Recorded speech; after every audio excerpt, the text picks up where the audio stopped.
Општините од југоистокот ќе формираат регионално јавно предпријатие кое ќе биде задолжено за управување со прифатните центри за хумано третирање на бездомните животни. Ваква одлука донесоа 10 градоначалници од југоисточниот регион кои расправаа по кој модел да функционира и кој ќе управува со стационарот што се изгради во Струмица и стационарот што треба да се гради во Гевгелиско-Валандовскиот микрорегион. Одлучивме да биде регионално јавно предпријатие кое што ќе биде формирано врз база на таа меѓуопштинска соработка за почеток, бидејќи тоа е проект, регионален проект и за почеток ќе функционира на ваков начин. Со дури да биде готов и останатиот дел, односно вториот шелтер центар ќе функционира како едно предпријатие со еден шелтер центар, а понатаму со можност ова да се прошири и да се комплетира и со вториот шелтер центар.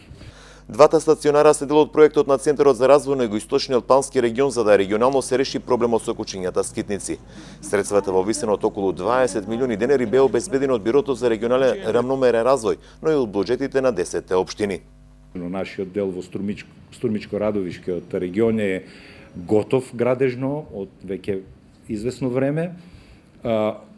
Комплетно опремен со опрема, мебел и сите други возила кои што треба да служат за ловување.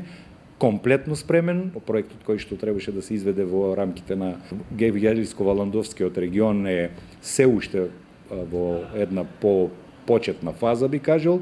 Првиот човек на југоистокот, Косте Јаневски, очекува наскоро да бидат донесени сите акти да профункционира оваа година регионалното јавно предпријатие, кое ќе врши заловување, транспортирање и хумано третирање на кучињата скитници. Југоистокот е прв регион во државата кој заеднички се обидува да го реши проблемот со кучињата скитници.